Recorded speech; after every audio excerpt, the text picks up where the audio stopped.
want to talk today about corporate advocacy. It's a difficult thing for corporations to do, especially in this time when people are justifiably outraged over the treatment of immigrants at the border, outraged at what is happening with our electoral system, outraged by the condition of our inner cities. There's good reason for people to be outraged, and it is a very difficult moment for corporations because they have to figure out what their role is. And I think that this moment has been building for some time. So let me set the stage a little bit. The real problem began after George Floyd was murdered in Minneapolis in 2020. There were massive demonstrations against police brutality and for racial justice across the country. They were met with pushback, however, from many corporations who either stayed silent or came out against the protests. Now, Black Lives Matter had been founded in 2013, and until the murder of George Floyd, it had not really been on the radar of most Americans. But now, suddenly, it was everywhere, and immediately companies began to make statements. Some of them supported the right to protest, others condemned the violence associated with some of the protests, but many stayed silent. So then we got to the issue of Confederate statues.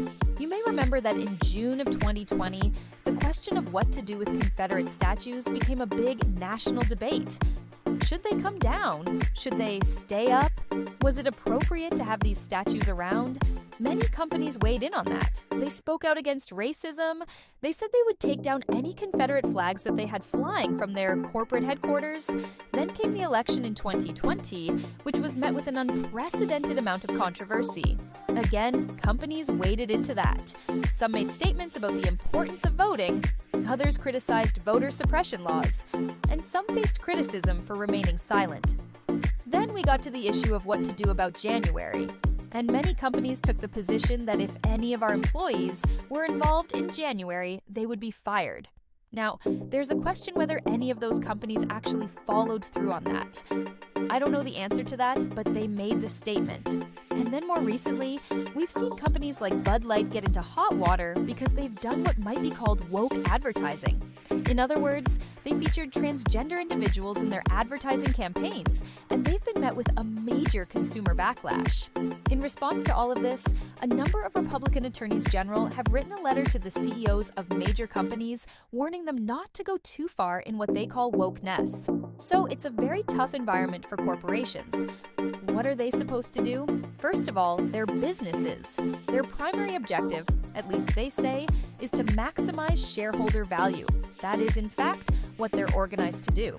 Now, there's a whole separate discussion about whether corporations have become too big and whether there needs to be some kind of restraint on their power.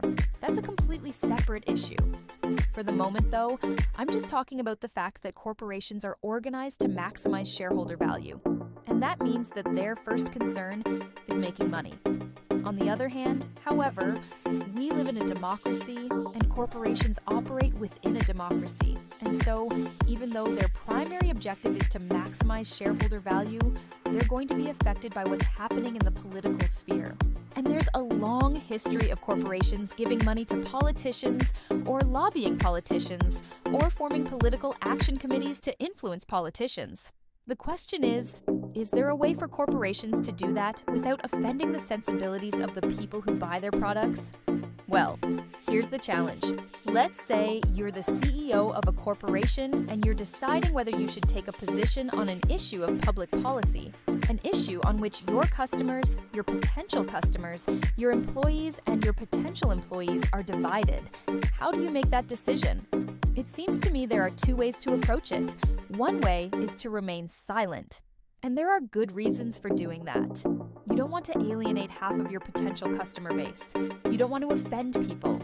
You don't want to get drawn into a controversy that will ultimately harm your business, so you stay out of it. You remain silent. But there's another way to approach it, and that is to take a stand. And there are good reasons for doing that as well. People respect companies that take stands. Employees are often attracted to companies that take stands. And if you can take a stand on an issue that resonates with your customer base, it could actually increase your business. The difficulty, of course, is how do you decide which issues to take a stand on and which issues to ignore? The problem is, there's no right answer.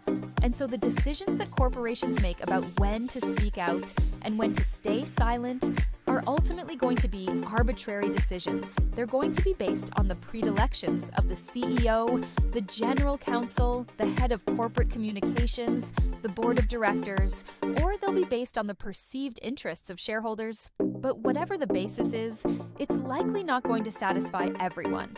This is why I think corporations should proceed cautiously in this area. It's why I think that most corporations are right to stay out of most social controversies. It's a very difficult line to walk. But having said that, I think there are certain circumstances where it makes sense for corporations to speak out. First of all, if a corporation has an interest in seeing that law is upheld, that contracts are enforced, that property rights are protected, that contracts are honored, that the rule of law is respected, then it makes sense for that corporation to speak out against violations of the law.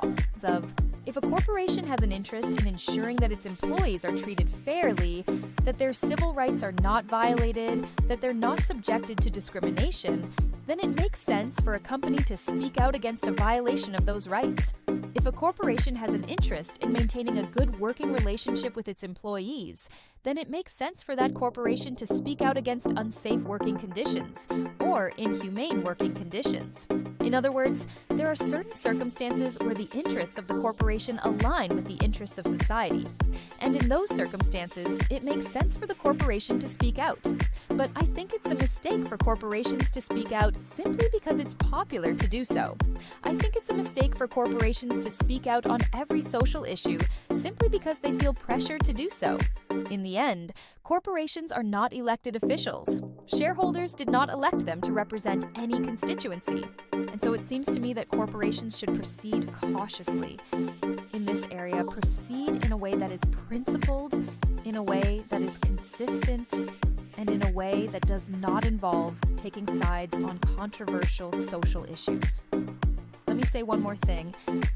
Of course, it's easy for me to sit here and pontificate about what corporations should do. I don't run a corporation, I run a university. And so, while I have to worry about offending donors, I don't have to worry about offending customers and shareholders. And so I have a lot of sympathy for the predicament that corporate leaders are in. I will simply suggest, however, that in this difficult moment in American history, with people being justifiably outraged about a number of things, that corporations proceed cautiously, that they stick to principles, that they honor their core values, and that they recognize that they're not elected officials and that they do not have the legitimacy to speak on behalf of any constituency other than their shareholders. Thank you.